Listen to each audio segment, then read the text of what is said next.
Kraven the Hunter showed up on Netflix the other day, and I have to admit, I did not expect that. Yeah, if you're not familiar with Kraven, he's a Spider-Man villain, and because Sony owns these Spider-Man properties and wants to make some money off Spider-Man, because that's pretty much all Sony has. Nah, just kidding. Sony's got a lot more than that, but yeah, there's been a lot of these. I don't know why they keep making these.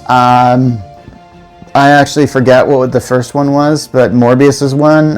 They made Madam Web, and I think Venom. Venom, I think, was the big seller on this.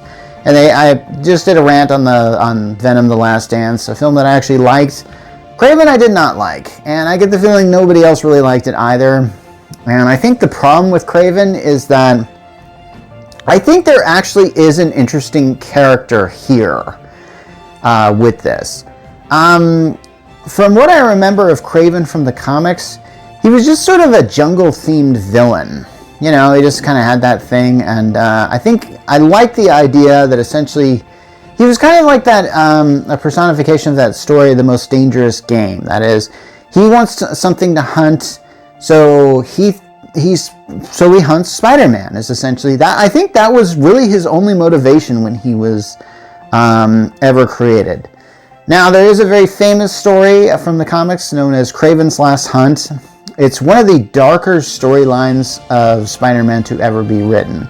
It is a storyline in which Kraven believes he has killed Spider-Man and buries him, and Spider-Man has to literally crawl out of a grave in order to defeat him, and when he does, Kraven just kind of, he actually commits suicide. And yeah, I'll have to admit, that's it's one of those stories that it's like that I think people have been trying to put to film for a while, but the problem is if you try and put that to film, you have to properly introduce a lot of things. And Spider-Man has been around, you know, in films and has been rebooted like twice in the past few decades.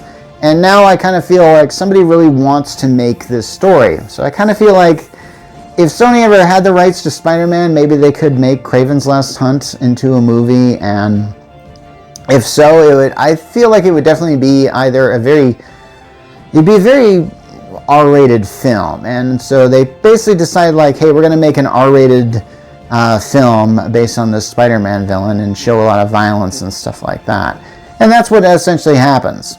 So yeah, so we see Kraven in this movie, and he's the son of like a gangster, and he has a brother named, I think his name is Sergey, and his brother's name is Dmitri.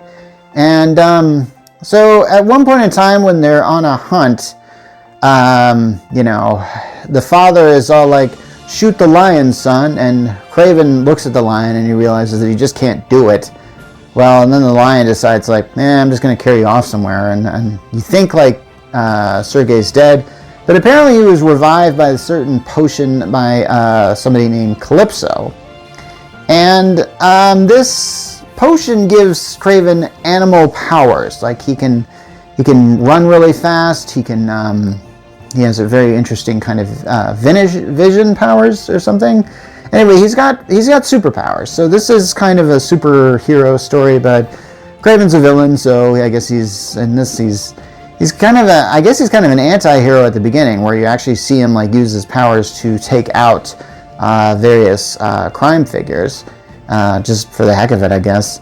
At one point in time, he goes back home to his family to see his brother Dmitri, and Dmitri doesn't really want to be involved in the crime lord business. He wants to just sort of, you know, go to the university, do his own thing. But so at some point in time, Dmitri is kidnapped. And there's a really good scene where Sergey follows him, and there's kind of this, it's actually pretty cool. Like, he's running through the streets of London, and he's like going through glass, and he's doing every trick he can. And I've seen this scene in a lot of other films where a character has to essentially pursue like a vehicle on foot, and they have to do all kinds of parkour things to do this. I actually was very riveted at this scene. I actually thought this is pretty good. I thought, okay, this is why you do a film like this, right? Now there's a scene where essentially his brother gets taken from a van to a helicopter, and there's a really strange scene where he sort of takes this net and he like snags the helicopter by its, those little landing things, and then he tries to pull the helicopter back like he's Captain America or something like that. And I'm kind of going like, well, maybe you should have aimed that net for the blades, tangled up the blades, and then the helicopter would have fallen, and then you probably could have, it would have fallen like, I don't know, 20 feet. Maybe your brother would have been okay. I mean, so I kind of went like, kind of missed the ball there, Kraven. And then because this is the problem I have with this scene, is like you go through all of it, and in the end, his brother's still kidnapped. So he kind of went through all that running for pretty much nothing. And I don't know, when you do scenes like that, I realize that happens in real life where you go through a lot of stuff and then in the end it didn't really matter. But I kind of felt like, I kind of wanted something to happen out of that. And he did learn enough information about the kidnapper, so he was able to track him down with the help of Calypso, because Calypso gave him this potion that apparently gave him his powers, and that's kind of how that worked. There's some things in this movie that don't really work. They're obviously trying to introduce this Spider-Man universe, so they introduce a character known as Foreigner, a character that I barely remember, and I actually had to look this up after it was there. And this character, Foreigner, has this weird power where he somehow counts to 3, and he's able to use this weird kind of, I guess, hypnosis or something. And I actually had to look this up because I thought he was using the super speed or something, because it wasn't very clear how he was doing the tricks that he was doing. Like, you could be in the same room and he'd count to 3, and then he'd be behind you with a gun, and then he'd shoot you. Something like that would happen. And I'm kind of going like, this isn't really working very well. I'm not really certain the effect. I actually thought it was a character known as Speed Demon, who was another Spider-Man villain. So I kind of thought, oh, they're bringing in Speed Demon? Okay, I guess so. I don't know. And then they also brought in the Rhino. And they made it so the Rhino can sort of inject himself and makes his skin all hard and stuff like that.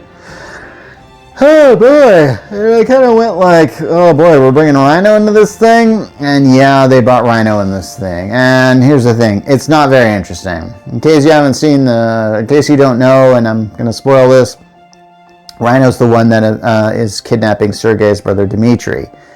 So at the end, they have this fight scene between Kraven and Rhino. There's a scene on there where I think Kraven swings around his leg, which I kind of thought, oh, that's kind of cool. And but there's this one scene where I think he drags, he goes over to a Jeep that's overturned and takes out, those little crane things, or those winch cables. He like ties up Rhino with one of those, and then he like throws it on like a charging buffalo, so Rhino's kind of dragged in there. And I don't know why that didn't really work very well. I just felt like, okay, so is he going to be... I felt that what should have happened is that Rhino should have been... The thing around him should have tightened, and then he should have been torn in 2 or something. And then he just kind of like, no, just kind of tosses him kind of away. And I kind of thought, well, did the rope break? What happened there? When you're watching a movie and you're just going like, okay, that seems neat, but you really think it through and you go like, that doesn't really make a lot of sense. I was thinking that at that time. So as it turns out, like, yeah, apparently, and apparently, here's the big twist. Turns out Sergei's father was the one who sort of arranged this kidnapping, and or something like that. So Sergei gets a little revenge by taking his father on another hunting trip and sending a bear after him. Yeah, that actually happens. A bear eats Russell Crowe. Yeah, I know, Russell Crowe's in this movie, and he's totally doing up the I'm a Russian gangster kind of guy, kind of like that. I'm kind of going like, oh, I wonder why this didn't work. Clearly, did this look good on paper at some point in time? Because this is a film that wasn't very engaging. I have to admit, I just was, except for that one scene with the running and stuff like that. At that point, I was going like, okay, this movie has started, and it's like, it's in the hour mark, but hey, I'll give it that. And then, I just felt like there's a lot of things in this film that had been done before, and I really didn't feel like were done better in this film. So, I'm going to say you probably should skip Kraven, and I've heard that Sony has kind of pulled the plug on all these little Spider-Man residual products, which makes me wonder what the future of Spider-Man is going to be, because it's been like a few years since No Way Home, right? I haven't heard anything about... It feels like a Spider-Man property should have that thing, but I'm starting to hear more about they're casting for a new Spider-Man film now, so who knows? But Kraven? Yeah, I guess we'll never get that Sinister Six movie, will we? This is Mark from the Geek Church, signing off.